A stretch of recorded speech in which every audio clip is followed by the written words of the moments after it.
Well, hello there, and welcome back to the Creative Shop Talk podcast. Happy summer, or maybe it's happy winter if you're in the Southern Hemisphere. I know we have listeners from all over the globe, including members in our inner circle from all over the globe. So wherever you are, happy July. This month, inside my private coaching group, the Retailers Inner Circle, we're celebrating our wonderful shop owner members with a member appreciation month. I'm kind of excited about it. So we're celebrating and shining a light on all of our members with weekly giveaways. We're doing shout outs, bonus trainings, and some surprises I'll be sharing with them inside the group. I really love our members, and one way that I wanted to shine a little extra light on them is to highlight some of the fantastic past podcasts that I have done featuring our community stars. Let me just say, past podcast is hard to say a few times in a row. Anyhow, I wanted to bring back a few of the wonderful episodes that we have done with members and replay them. So in case you missed them or you want to re-listen to them, because they are all so valuable. I enjoyed every single one of these. We have so many more episodes. I want to encourage you to go back and listen to any of our podcasts that we've done. I will say probably our most popular podcast posts are always with members. So I also wanted to invite you to start your holiday prep and your Q3 and all of the things that are going on inside your head, I'm sure, right now about getting ready for the holidays and into our Retailers Inner Circle. This is a perfect time to join members like you're going to listen to today and our other fabulous members. I think we have the best online community for independent retail shop owners. I promise you, it's a great group. So if you're looking for retail business mentoring from me or from our guest experts, we have tools and resources. We also have a really supportive peer-to-peer community group. I promise you, we have got you covered. So when you join us, you get access to our seasoned retail community. Again, lots of experience inside the Retailers Inner Circle. You get access to me. You can ask me questions. And once a month, we do live coaching. But you immediately get access to all our resources. They're literally right there in your back pocket. You can get them anytime you want. We don't fire hose you inside the Retailers Inner Circle with information. You take what you need when you need it and ask questions and move yourself along. So that's been a priority of mine through the entire creation of the Retailers Inner Circle. So you get all our resources. You get my course, Retail Made Simple, which goes through leadership, marketing, operations, planning, and time management. Hello, time management. And also, as I mentioned, our entire retail library that has dozens of masterclasses. We have tools, we have templates. I don't know, we have all the things for you. So we also give our members every month a detailed business playbook. This is packed with social media and email marketing prompts, promotional ideas, operational checklists. There's so many things in there for you. We just revamped this year. It is fabulous. Our retailers are loving it. We basically did all the thinking for you, which is, I think that's worth a lot. And it's all designed to make your life easier. We also have quarterly editable social media graphics.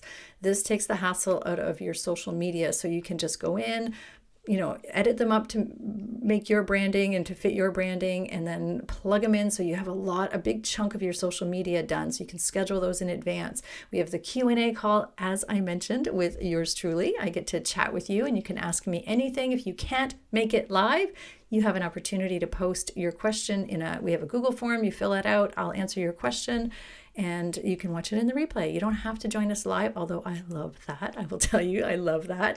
We also have our popular Holiday Success Bootcamp. Now, come on, you guys, this is probably one of our most popular things inside the Retailers Inner Circle. I have been doing it for 7 years, and this year's even better than before. We've updated it. We're adding different promotional guides, event planning done for you event planning. We'll help you figure all the big chunks out for you. Again, trying to make your life a little bit easier. We've got the events and promotional ideas and planning for you through January. Basically, you don't have to reinvent the wheel. You can use other people's ideas. We can work together. It's just a really profitable, it'll help you be more profitable and easier holiday. So our boot camp's pretty popular, and that is included inside the Retailer's Inner Circle. So I've got you. See that? I got all that. So I honestly don't want to talk you into this. I don't want to go on and on about the Retailer's Inner Circle, but I do want you to know how special the group is and how accessible it is. We have a tuition fee on the front and then a low monthly fee, so you can just keep getting your information, so you can keep joining us. You can keep all of the information, the playbook, everything. So, and you can cancel anytime. I'm not into, at this time right now, as I'm recording this, we are keeping it month to month. I know most groups right now are making you sign up for a year or a long commitment. Currently, we are still allowing month to month. And the reason for that is I know things change. So I don't want you to feel obligated. So it's really a no-brainer, in my opinion, if you are looking for support. So I honestly, again, originally created the Retailer's Inner Circle to help my retail friends who were asking for my help and asking me to create things to help them. That's how it all started. They started joining, and everything inside the group has organically grown from things that retailers have asked me to create for them. So everything inside is not just, I think you might need this. It comes from, hey, we need this. Could you get the resources and put them together for us? So that's where all the information and all of the several years now of our Retailer's Inner Circle content comes from. There's no perfect time in life, in retail. If you're always waiting for the right time. And I know you're busy, but retail success really does come down to doing the things that matter. So I would love to see you inside our Retailer's Inner Circle. It is designed to equip shop owners just like you to see the success that they want, so that you want. So no matter how much time you have every month, now in July is a great time to join us. You'll see success. I promise you. I pinky swear, promise you. Okay, let's get on with the show. Enough about that. Let's get on with the show. I am excited to reintroduce you to some of our fab members. Well, hey there. Today I am excited to reintroduce you to Jeanne Terrill, who is the owner of Junque Rescuers in Lake Jackson, Texas.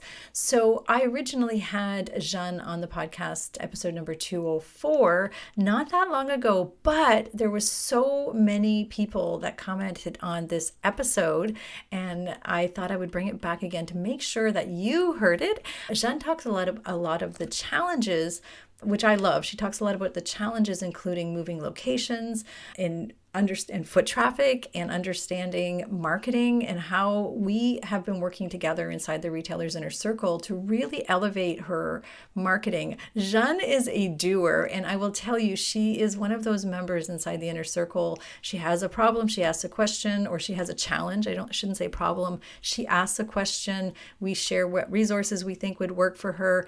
She goes, she takes what she needs and executes. I was like, and it works. And then she comes back and shares, wow, that really works. So she shares a lot of that in this episode, which I love. So Jeanne is a great member of the Retailer's Inner Circle. She's also very helpful for other retailers. She shares her knowledge openly and willingly. You'll hear that in her voice, and you'll hear that in what she shares here in this episode. I loved the conversation I had with Jeanne, and the first time we ran this episode, again, it was so popular and there were so many comments. So I know you'll love it again too. So enjoy. I won't say any more, but go listen, but get your notepad out, because Jeanne shares lots of golden nuggets in this one as well. So enjoy the episode. Well, hey friends, and welcome back to the Creative Shop Talk podcast. I'm your host, Wendy Batten. So happy you're here today. I have a special guest for us today on the podcast, and I'm super excited to introduce you to one of my longtime members of the Retailer's Inner Circle. She's honest about some challenges that she had in her CEO journey as being a shop owner. She's no fluff. I love her directness as well. And she's going to share her wins as well too, some of the cool things that she's done. Pay attention especially to the few shifts that she made, doing some of the things that we've talked about inside the Retailer's Inner Circle, and the steps that she took and the action that she took that has had huge impact on her sales, like huge. Like there's just again makes me want to smile. I'm smiling thinking about it and all the things that I love about Jeanne. So without further ado, let's get into today's episode. I can't wait for you to meet Jeanne Terrill from Junque Rescuers. Let's go. So, welcome, Jeanne, to the Creative Shop Talk podcast. I am 100% million, 1000% happy that you are here today. Welcome to the podcast. Thank you, Wendy. I think that what you have to share with our audience today, Jeanne, is real life, real retail, as we like to say, real retail in the trenches, watching what you've been doing over the years. And you've been a member of the inner circle for a long time. I actually should have checked, but it's been a while. And I really invited you on today because I really wanted you to share with our audience a little bit of your journey, because I'm sure a lot of people can relate. Can you tell us who you are, where you're located, and tell us a little bit about your shop? So, as Wendy said, my name is Jeanne Terrill. I own Junque Rescuers in downtown Lake Jackson, Texas. We are now we're a lifestyle store. So we began in 2017 as a 100% antique, vintage and antique resale shop. And then after moving our shop from off the beaten path to downtown, we've changed our product mix, and we're now becoming more of a lifestyle brand than just a resale shop. Right. So tell us a little, tell us, how big is your shop? So we have 2,000 square feet on a nice little quaint downtown walkable shopping area. When I chose that location, it was because of the beautiful storefront windows and the fact that it was surrounded by other shops and restaurants. So that's Okay. very different from where I came from. Can you tell us a little bit about your journey? How did you become a shop? Like, what drove you to become a shop owner in the first place, way back in 2017? I know when we first met, you had the first shop, the little shop, but what drove you to even open that? Can you just share a little bit of that? What was the past history? Were you a shop? Were you working in shops? Were you in vintage? Tell us a little bit about before you started. So my career was always in sales and management for big companies in Houston, Texas. And through the years, I began to dabble in having a booth in an antique mall, because that was my hobby, was to spend all of my free time kicking around in dusty places looking for treasures. And so I started a booth rent. I had a booth.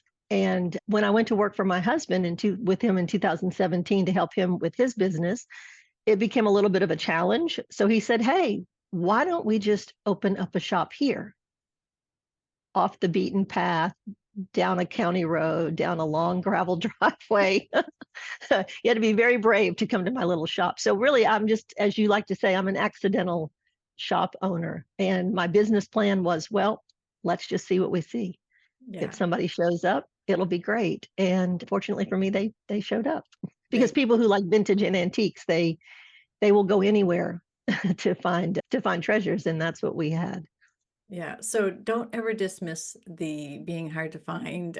I was as well, and my first shop was down like in the middle of nowhere, and I think I've shared this before, in the middle of nowhere, down behind a house, like you had to drive down. It did not look like a retail store. And yeah, you can do big things in weird places if people are seeking Yes, you out, right? So now right. you're in a forward facing, beautiful town. You're in town, you've expanded quite a bit.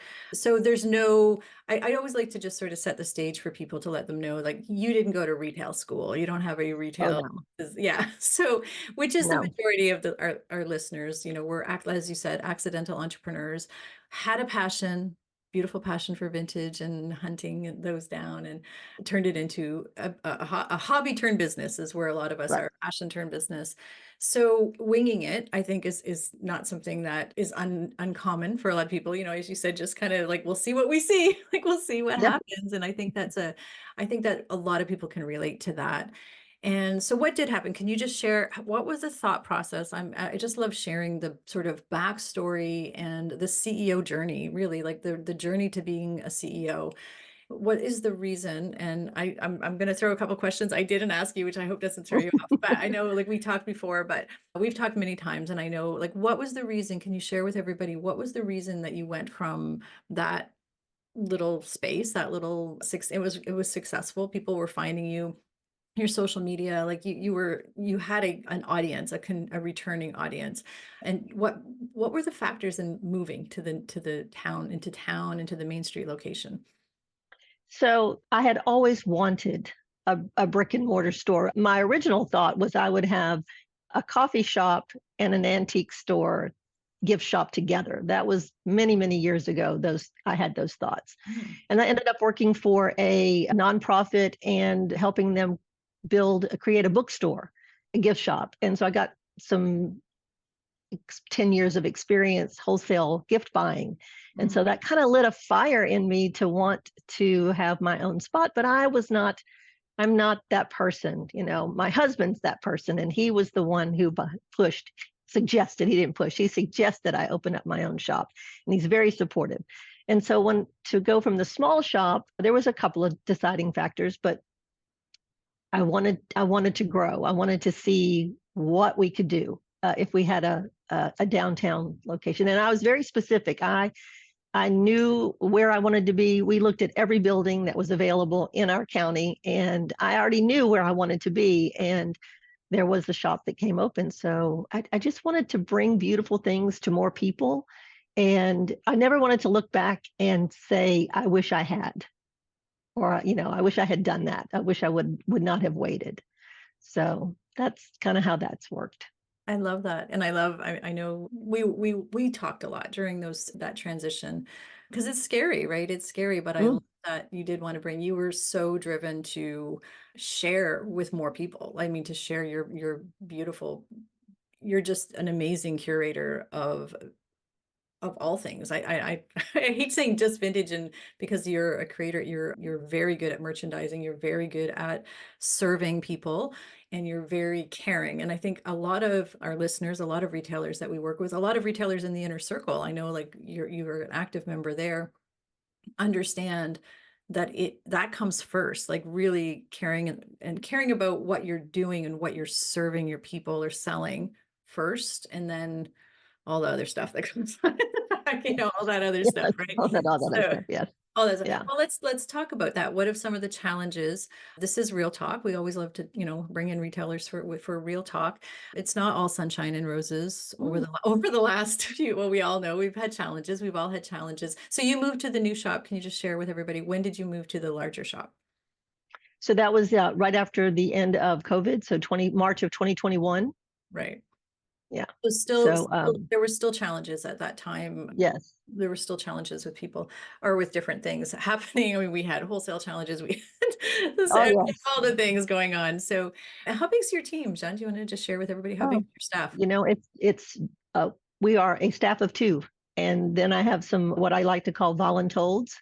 So my husband and my son come and help when we need to move big things. So really, it's just myself and my shop girl, my niece Tori.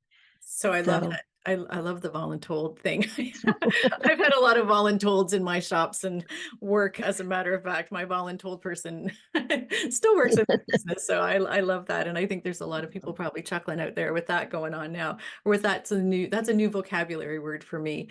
And I do also like to just remind people that you're in the shop every day. So we have every day. a lot of retailers that, they manage their shops and they have shop managers and stuff, but you're in the trenches every day. You're doing the things, and you're doing a lot of CEO work. I have like, I'm so, I always say, like, I never know if this sounds dorky or whatever, but I'm so proud of you. Like, I'm so proud of so many, like, I'm like high-fiving and cheering because I see you take action on and trying new things, because marketing and business is really just an experiment all the time, right? We're trying new things. And I have to shout out to you because I see, like, you'll say, if you'll listen to something or you'll do something, I don't know, we'll share a project or something, or a masterclass in the inner circle. Like 2 weeks later, Jeanne's there with a report. Well, I did this and this is what happened.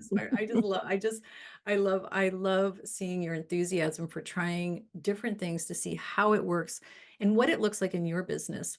So can you share a little bit about any of the challenges that you've faced since maybe the new shop, especially? And because I know we all have challenges, we all have things and bumps and dodgeballs, as we call them in the inner circle. I always say, okay, this dodgeball just happened to, we all get them. Can you share with our audience a little bit about any of the dodgeballs or challenges that you've faced on your CEO journey with this new, bigger shop? So going back to when we opened in 2021, I was not prepared for the success, the overwhelming support of the community, basically people coming off of COVID lockdown and just craving community, and were sick of looking at their houses the way they looked. And I was not prepared to replenish inventory. When you're there 24/7 and you are vintage and antique, you have to go out and find it. Those are what we call found items. And so I was like, whoa, what is happening here? So on my days off, I had to spend my days off recreating the store to fill. I mean, that's how fast product was moving out the door at the time, to fill the holes. And so there wasn't, and on Monday, there was nothing, you don't go picking on a Monday, you do that on a Saturday. And so that was a huge challenge for us and for me. So that's when I started to bring in wholesale product because it was easy. And that brought its own challenges, you know, because it was a whole different aesthetic from what we were, industrial, French country, farmhouse, back when we were at the old shop, to bringing in products that we were trying to stay with the same aesthetic, but it's harder to do when you're bringing in wholesale products. Right. So that was a big challenge for me. I can remember when you had that challenge, and I think that's something that happens. Success does bring challenges. Success Yes. brings, like, again, what you also loved to do, out picking and hunting, let's say, picking and hunting. For those that don't do that, or those that do that, they get this and they're all nodding right now, and I can feel in their cars, they're all like, yeah, like it's really hard to maintain that balance. And also the unpredictability of what's going to happen with this new shop, what's going to happen. And I see this a lot with new shop, or with shop owners in new spaces, or with new product lines, or with new things happening post COVID, for example. How do we keep up with inventory? And there were a lot of challenges also with even getting supplies. I know, like, when you first started wholesale, how long is it going to take? Where do I get, like, all of that. Pricing became a problem, or became a problem for a lot of retailers. Pricing, what will our customers valuing, all of these things that were all new. And I want to shout out to some of the challenges that I saw you face, just again from a high level and, inside the inner circle, head on, as far as that. And it was, how do we maintain merchandising, the quality, because we don't want to, and again, lots of people are, we can't have empty shelves. we Right. can't have it. So, and how do we meet our revenue goals with our new rent, with our new staff, with our new power bill, like all of these things are all Oh yeah. new if we don't have product to sell. So I watched you navigate that, and I watched a lot of retailers navigate that. And I want to hats off to you, because it can be a challenge to make sure that we can't meet our revenue goals if we don't have the product, right? So I thought you did an amazing job with really trying to balance that. So bringing in that mix also changed your client mix a little bit too, as I witnessed that as well. And I watched you make some really incredible fun. I say fun, I mean, I don't know, maybe they weren't fun for you. You can tell me, but I watched you do some really interesting marketing shifts as well. You do great events in your community. I love that your community is so welcoming to you. That's just a wonderful thing. I mean, I love seeing that happen. It's a great ripple effect for your community and your town.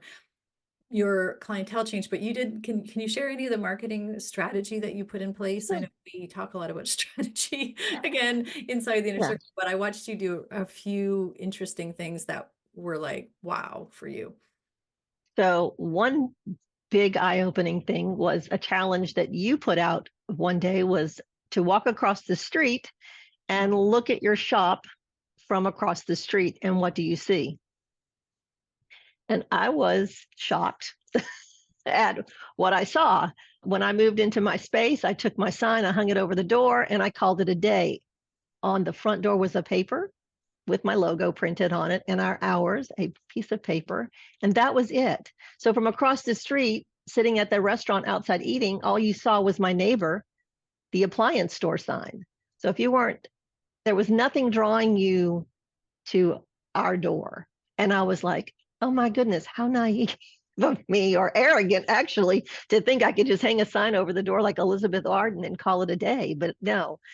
So I got with my graphic designer that had designed my logo, and we designed these amazing vinyl graphics wording to put across the front of the shop that told people what they would find in the store. And y'all helped. The Inner Circle group, our private Facebook group, was very helpful in helping me get that wording correct. And then we took that concept and we brought it inside the store with signage in the store. We were using business cards with our logo on it as price tags, but if you weren't looking at a price tag, then you didn't know what store you were in. And so we created all these signs that had our name on them. We put them in cute frames, and we put them in every display. So when you're looking at that display, or if you happen to take a picture of that display or an item, our signage would be there. And then we went a little further and we made signs that said, we have products that are made in Texas, women owned, small business, small batch, staff pick, just all kinds of signage that is now all throughout the store. And I think that's made a big, I call it the silent salesperson, because it helps. You can't be everywhere in a 2,000 square foot store with two people to help everybody.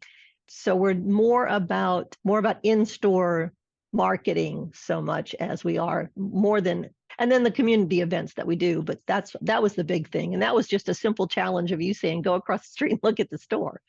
Yeah, So I do remember that. And I know when I think you watched the branding class that we have inside the Inner Circle, we have a masterclass on branding, and that's where we do talk about signage, like, how do I know whose store I'm in, and how do I, where am I? And like that was part of that challenge week. And I laugh because I do remember, like, you literally came back like 2 weeks later. That was one of those times I was like, whoa, and the signs were amazing.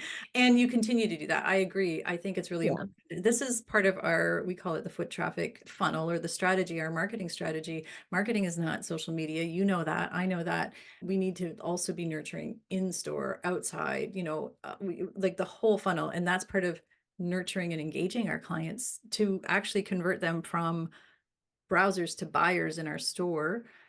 There's part of it is this signage. I mean, encouraging them. So again, we don't want a shop full of signs, but I've seen your signs. I think they're beautiful.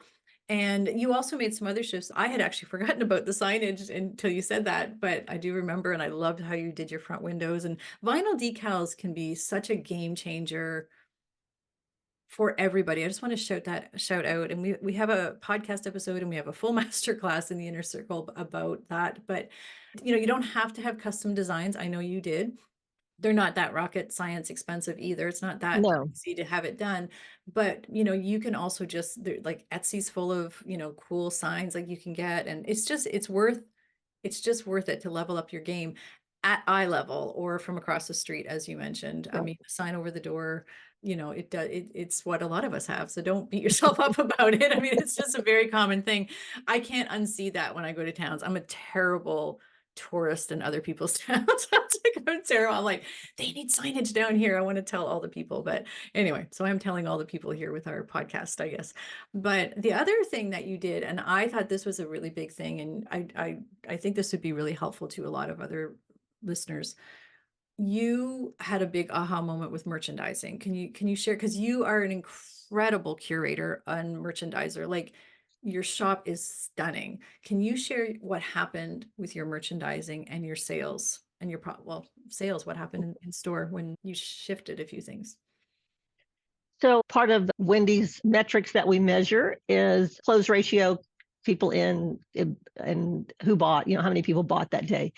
And so let me back up before. So I was watching that, and the numbers were not, they weren't good. You had a panic attack. I know you did. I did. I was like, okay, stop counting everybody. Just count wallets. Only if there's a couple, we're only going to count one, no more two. So I think we were counting wrong to begin with. But I have to back up and say, with the curating of my displays, I learned how to do stacking and layering and maxing out displays for a booth. To get as much in there as possible. And people who go to antique malls or high-end antique shows, they expect these wow show-stopping displays. Yeah. Well, that's all I knew. And so when I came downtown, we continued to do that. And we were so busy that people, like I said, stuff was just flying out the door. But when that rush passed and we started to really notice that people were coming in and they loved our store, loved it. Your store is beautiful. It's beautiful. But there was nothing in their hand. They were leaving without buying anything. And we started to, they would say things like, there's just so much to look at. It's so much to take in. Oh, I don't want to mess up your display. I'm afraid to touch that. And I started, no, I'm there every day, so I'm hearing it more than I cared to hear it, but I took it to heart. And I'm like reaching out to Wendy and the group, and I'm like, and she's like, okay, there's a masterclass on merchandising for sales. And I was like, okay, so I went in and I listened to that masterclass. I went through the whole thing, and then I sat back and I evaluated what was happening in my store, what was selling. And what was selling were the displays that were set up based on the principles of the masterclass. And I was like, oh, how am I going to change my whole store to this?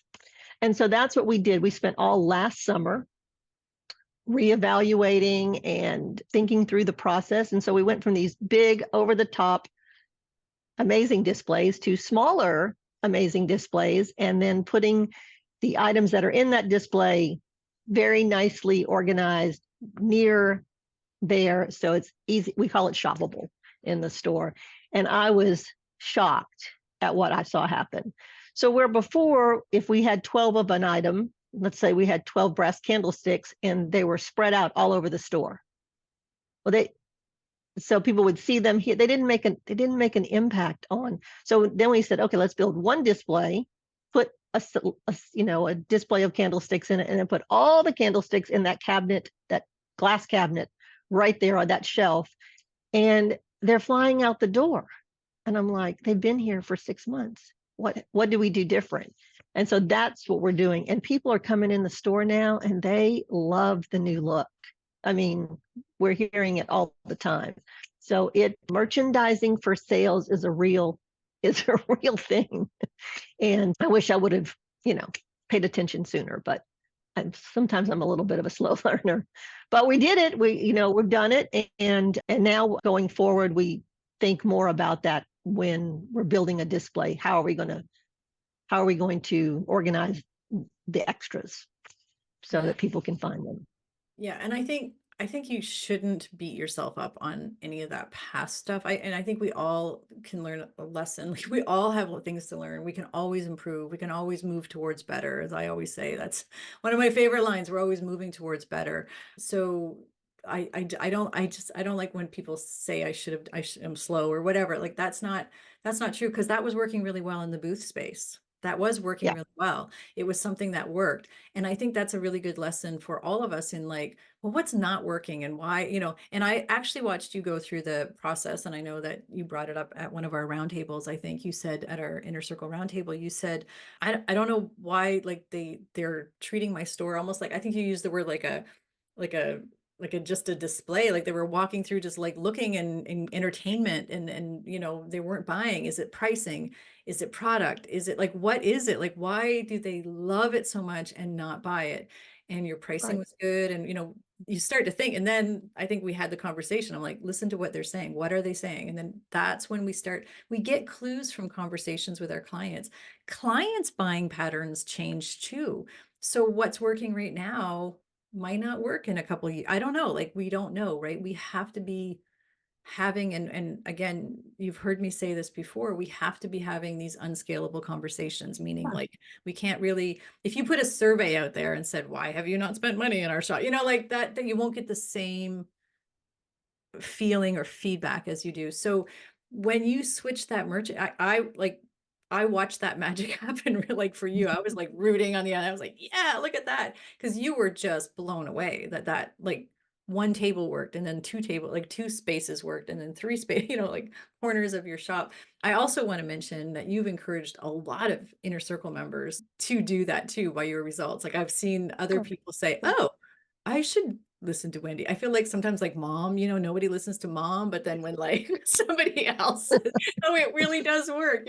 So anyway, sometimes I feel like mom in the group, but yeah, so I've watched that journey. So again, what works evolves, and there are principles to making things intuitive to our clients to purchase, right? Like it's always about being intuitive.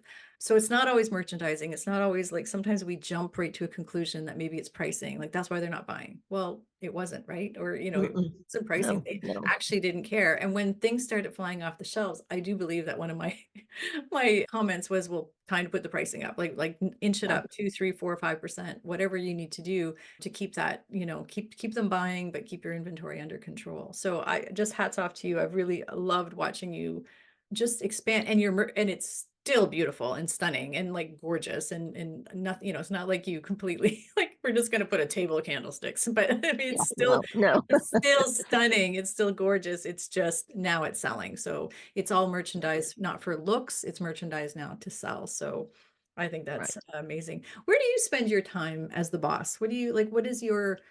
How do you spend, what are your big roles in the business? Where do you find you spend most of your time now as the CEO or as the boss? So now that has definitely changed a lot. I'm not as much out front as I am in the computer, in the numbers, planning. This year we're working with a perpetual 5-month calendar so that we know what we call them events. We've thrown away the idea of doing workshops. There was no return on investment for us Mhm. with those, but people love community centered events, and so that's what we're doing now. We're just slapping a name on it and calling it an event. Yeah. Every 2 to 3, we have one that we've been doing for 7 years. It's our second Saturday sip and shop. We kind of tie it to that one, but now going forward, this month it'll probably happen every 3 weeks, 2 to 3 weeks. So I'm planning that, sourcing the products for that, and then really paying attention to the numbers. I have my Monday is my CEO day. I spend 2 hours doing that at my desk. The shop is closed on Monday, so there's no distractions. I'm able to dig in and look at the things, make sure, that the week is covered. We're ready for anything that might, pop up that's not on the books. And then training Tori to be a business person, Yeah. a shop owner, if that's what she chooses to do. I'm just a big believer in raising other people up, and I learned a long time ago that I I learned a hard lesson by not doing that in one of my big jobs. I didn't train somebody to take my place, and when I left, it didn't go well for my staff because there was nobody there to do what I did. And Mhm. I promised myself I would just never do that again. And so I spend a lot of time coaching her and going over. It's also kind of a challenge. I have to be her boss, but I'm also her aunt. Mhm. So, but we have staff meetings, and Yeah. we cover things that we want to do, challenges that I see, things I want change. And she is very accepting, and she applies everything that I tell her. So yeah. So that's what I've been focusing on right now. Yeah. That's a hard thing navigating. I mean, even whether it's a family member or just, maybe somebody older than you, or yeah, it's just always hard to have a relationship, which I think we need to have with our staff. I think we have to have some kind of relationship because, and also I love that you use the word coaching her. I think it is our responsibility as the visionary, the leaders, the team leader, if you will, of our Mm-hmm. businesses to make sure that it's not just a job for them, right? We want them to be part of the culture. And also, I'm a big believer, and you know this, and I love everything that you said. Here I'm like, yes, CEO dates. Yes, these are all things we do all the time. I'm laughing because, we have a lot of support around this inside the inner circle, just for those listening. And we have our monthly playbook, which have all the metrics that Jean's talking about. And I just love that you spend the time. And this is how we know. This is how we know merchandise is not working. This is how we know our inventory needs to be replenished. Like, this is how we know, by just paying attention to those details. And scheduling time and making time for your team is so, and I love that you do that. I've heard you make reference to that before, and coaching her, and because she's an extension, she's your brand. She is Mhm. extension of your brand. She is who the customer speaks to. This is our people. We are not just warm bodies in shops. We don't want Right. them to be employees. I also really encourage and always love seeing, like, have them understand the mission, if you will. I always That's Mm. the verbiage I always use, is like, I want them to know the mission. Like, what are the numbers? What are we, why are we Mhm. trying to, like, why do we need our conversion? I know you were talking earlier about, foot traffic and then conversion numbers, which all sounds like blah metrics, but the shifts in store that we make our team need to be involved with that too. They need to understand, well, if 10 people are coming in and one's buying, like, what can we do to make five buy? Like, or what can we do to encourage five? We have signage, we have merchandising, we have all of these things. And teaching your staff that and understanding the reason behind that is, I think it's gold. And I also think that these are skills she'll take for the rest of her life. Like you said, Mhm. she stays with with you or whatever. So yeah, yeah, I love all of that. What are you most looking forward to this coming year for in the shop? Like, what is the most exciting thing happening, or what's exciting that's happening for you? So with all the changes, it takes time to realize return on your investment, So we're working on these community events. So I'm not a TikToker. I don't have time to go down another rabbit hole. But Tori's 30 and she is. And so she and my ideal customer base is, they're aging out. They're not decorating their homes anymore. They're buying gifts, but they're not. And so I'm trying to figure out what this younger clientele that we want to attract, what are they doing? And so we're focusing on that. And so I'm excited about that change and how that might change our brand. I'm really excited about that. And then I finally pulled the trigger and opened and did an online store. And I know that e-commerce is, it's been there, it's not going away, but it's another revenue stream that I think that we just have to have. And it's time consuming. I'm not doing all of it at one time, but it's tied to my point of sale, so it's been a lot easier than building something from scratch. Mhm. And so I'm excited to see what happens with that this year too. So Yeah. It's like another arm of your business when we talk about e-commerce as an additional, like, marketing is different around that. Everything is different around that. So yeah. we actually have a really good podcast. If you haven't listened to that, we don't focus heavily on how to e-commerce, but it is the same principles. You just have to run the same strategy, the marketing funnel that we talk about, the marketing strategy that we have inside the inner circle, like that whole funnel, and the sales accelerator program that I run as well. You just run that funnel, you run that strategy, and you run it for each arm of your business. So how are we going to Right. market? How are we going to attract new people? And I would also, encourage you to, and anybody listening, I guess, to, I love that you're doing this new mix. I know you've shared that in the group before. You've shared it at the roundtables, and you've shared it in the group, that your customer mix, the generational mix. I know that that sparked something in you. I think we did a podcast on it. We've had Mhm. conversations in the group, and you were like, "Holy cow, I hadn't thought of that." So understanding how to mix your generations. So I know that there's a lot aging out, and I would, on that note, I would also say, like, there's probably still more we can attract to, in that, like, we're not done. We don't have like we don't have a pot, like, there's 100 people that will buy and then that's it. Right. Like, there's Yeah. lots of people who don't know you exist yet, but I love that you're growing your audience with those people, and you're bringing in a new generation. And we have tons of inner circle members that I'm watching do that, and I love this. I think it's a really important mix in our development of our ideal customer mix, right? So I love that you're doing all of that. I think that's a really wise move for you. And I love that you're excited about it, because it's not like you're changing brands. It's not like you're not changing, you're just evolving. We're just evolving. And I think that's something, all brands change and evolve. I mean, there's just, like, if you think back to, any brand, you're just kind of staying to your core values. You're still staying to the lifestyle and the beautiful home, and your core, Yes. you're aligning the same. You're just some of the product mix is changing. Some of the things we do are changing, some of the, some of the TikTok dances we're doing. So, Whoever that is. so I just want to encourage people to, it's okay to evolve our brand and shift. And I love, I love that your awareness of that has been, and again, that came from unscalable conversations. You're like, what, Mhm. like, why did they all stop buying? Well, the big majority of your area and your ideal clients, they stop buying the big furniture and all of that. So yeah, so I just love, I think that's encouraging for other people listening as well, other retailers listening, to maybe just keep thinking about who else is out there. And we'll be sure to link those podcast episodes here as well in the show notes, with the generational, like doing the different generations. And, I know that was a big thing for you. So I'm excited. Yes. Thanks. Yeah. So I always have a question. I want to honor your time. I told you I wouldn't keep you this long, and here we are, because I know you're you're a busy shop lady.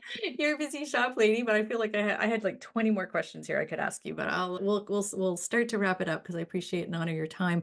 I always love to share when I have Inner Circle members on. Can you share, what would you tell anybody listening why they should join the Inner Circle, if you don't mind sharing? Oh, no, not at all. I think everything we talked about are all the reasons to join. I would just tell you, just do it. Just do it, because Wendy's program and the way that I don't know how to put it. The classes are so well put together and lined out and easy to follow, and you do them on your own time. And there are a natural progression from the very beginning stages of opening your business all the way to the details of, I just recently learned about open to buy.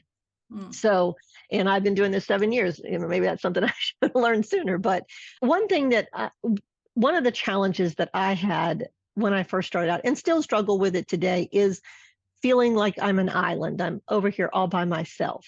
Mhm. And you can only share so much with your staff, and you can only vent to your spouse so often before they just say, well, why are you doing this? And that's not what you want to hear. So finding Wendy's group, the people in the Inner Circle are so supportive and non-judgmental and empathetic, and all of the things that I needed to help to support me as a small business shop owner. And I found that through Wendy's, and so that alone was a huge game changer for me, because when I'm feeling in the moment and I'm struggling, I just go on our private Facebook group and I just put it out there, and people are either like, okay, well, you just get over your pity party and move on, or hey, try this. So it's just made a huge difference. I couldn't have learned all these things, or I would not have thought about the merchandising for sales had I not been part of the Inner Circle. So, Yeah. and then I listen to the podcast every Monday, so there's always something to glean from there. So yeah, just do it. Just do it. Well, thanks for sharing that. I'm always nervous. I'm like, what are people going to say? So just do it. That's a good thing. Thank you for sharing that. I do as well think, and again, like that whole mom thing, like I'm inviting people to the Inner Circle all the time here on the podcast, but then I think, I don't know, like they're tired of me inviting them. So it's just not me saying it. It really does work. I do love the community as well too. And I mean, historically, the reason the reason I started my first community was because I felt like an island too. So, Yeah. when I was a retailer, so there's a lot about feeling that. I had a retailer recently tell me, she's been in the Inner Circle a very long time, and I hadn't seen her post anything in a while. And she's like, I'm like, hey, how you doing? I was just checking in, and I said, how are things? She's like, I'm great. And she's like, I'm not really active. I watch and I learn when I need to learn. She goes in and takes what she needs when she takes it, which is what we encourage. We don't want people like living on the Facebook group or anything. That's not what we're about. But she said, I love that it's my insurance policy. And I wasn't sure at first like what she meant, but then she said it was because I love knowing you're like, it's there. I can go get any information when I like anything that's coming up. I know I can go get the rest. So anyway, I thank you for saying that. I think you're saying that Yeah. you can come in the group anytime. As we wrap up, I always love, you listen to the podcast. I love asking sort of rapid fire questions. Are you game for a few? Okay, Okay. go. And so everybody says, Sean was like, oh, I'm so nervous about this. But anyway, never be nervous about joining me. We're just two girls chatting here. So what's one piece of advice you wish you had received when you were starting your retail journey? Um, hmm. I think it would be to have a plan, a better a better plan than we'll just see what we see. I thought that I just thought I was running a hobby business, and then somehow I hit my head and decided I would take it to the real world. And I just didn't have a very well thought out plan. And so I wish I would have had that. I wish I would have paid attention to that, the availability that was out there. So yeah, don't go it alone, you know. Yeah. And so I was a lurker too on your page for a long time. I'd go in, look and leave, go look and leave, and it took me a while to grasp the the content, the details that were available to me. So Yeah. yeah, Well, I'm glad you having did. a support system. Yeah.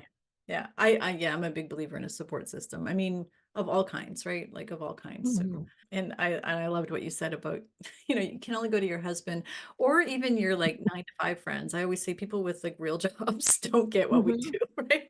Like they just No. don't. They're like, well, just take a vacation. Like you need to take a 2 week vacation and just go away. Well, I can't do Yeah. that so easily. Like, yeah, so they don't always get it. So yeah, thank you. Mm. I think you're not alone in wishing that maybe at the beginning. Do you have a favorite hobby or what are you doing when you're not working? What is your favorite hobby Okay, or so outlet? I don't have a hobby, but I'm gonna fix that. My hobby was picking and shopping for items that turned into my business, and Yeah. so my hobby went away, and I've been so consumed with my business that I've not had a hobby. Mhm. And so I love to read, but that's not really a hobby. I mean, so yeah, I'm in search of a hobby this year. I love plants. I love my yard, and we live on a lake, and so I think I'm not going to become a plant lady, but I am going to try to embrace more of that organic, some kind of an organic hobby this year. Mhm. That includes wine, Yeah. actually. So you need to grow grapes or something. I don't know. So Yeah. it is interesting. That question always has retailers. I see this a lot. I just see it such a common thing that our hobby became our business. That was my case for sure. Like, Mhm. creative and DIY and painter, and then it's sort of then it becomes a job, right? Or it is an interesting thing. So I too have been on a journey of like, what do I like to do? Like, I was like, so I've started painting again, and I've actually picked up rug hooking, which a lot of people make fun of me now, but I mean, I do rug hooking. So, but it's interesting. It is good for you. I'm glad you're going to pick up something. I'm going to hold you to that. I'm going to check in on you. I'm going to be Yes. watching your Yes. gardening progress. Do you have a favorite or a current book that you could share with our retailers? So no. That's okay. Yeah. I don't read business books. I've tried over the years. When I worked for a nonprofit, we had required reading and business books, business development or volunteer development. And it's just not my thing. Now, somebody would write a business book about a shop owner that lives in a coastal town, Wendy, and goes through the struggles of running a business and applies true business principles in the book. I would read that all day long. So somebody out there needs to create that book for me. But I do observe successful people, and I do watch them and try to take nuggets from what they're doing and apply them to my business. I'm more of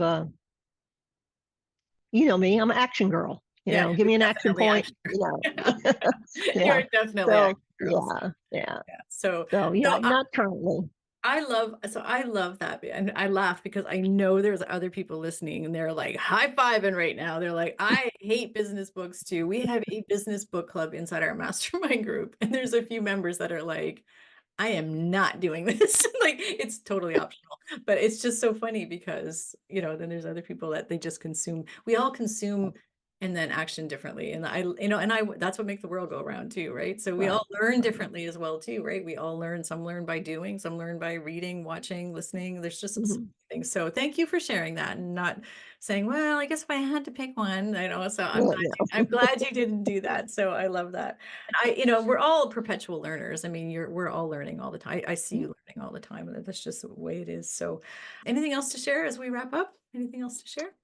Let me see. Let me think. No, I made a note. Oh, so one of the things that I've embraced this year that a lot of people, well, some of my friends are a little bit anti is AI. Hmm. Using AI to cut my time down on certain things. And I think it's a very useful tool. And so I think if anybody out there is not using it to help them create their emails or content ideas or search hashtags or research whatever, I think that I would say definitely give it a try. I mean, it doesn't, you can get the free version, it doesn't cost anything. And I was skeptical, I was very skeptical when it first came out. And I was like, what is this? It's like the cloud. Yeah. It's like, Yeah. where's the cloud? I don't Yeah. understand that whole thing.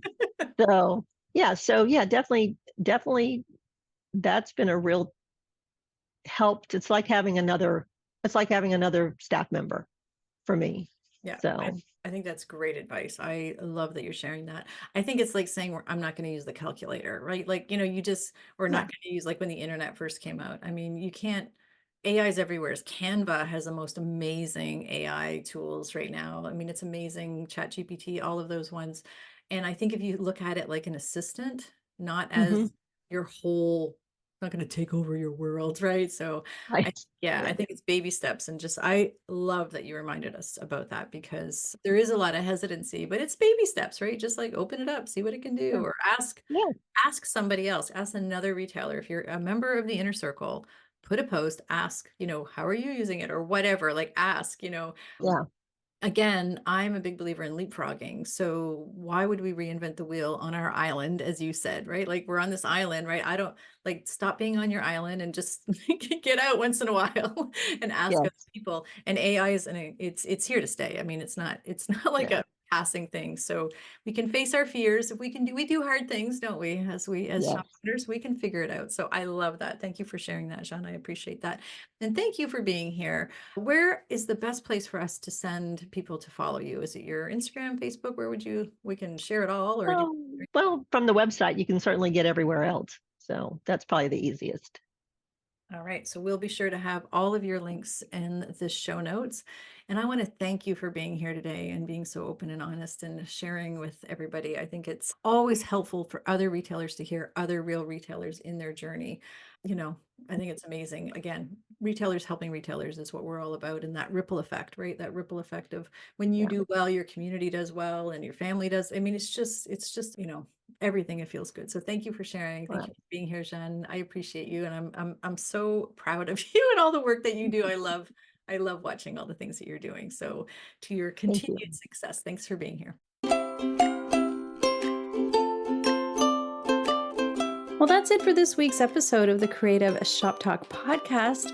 I'm so glad that you're here to join us this week, and I hope you found value in what we're sharing here. I want to remind you that our website has all of the show notes. You can find it at wendybatten.com/podcast. Everything that you need to hear about today's podcast is there. Also an opportunity if you need to reach out to me. If I can support you in any way whatsoever, please feel free to reach out. So thanks for joining us. Please leave a review, subscribe if you can, and never miss an episode. We hope to see you back here again next week. Thanks, my friend. Have a great week.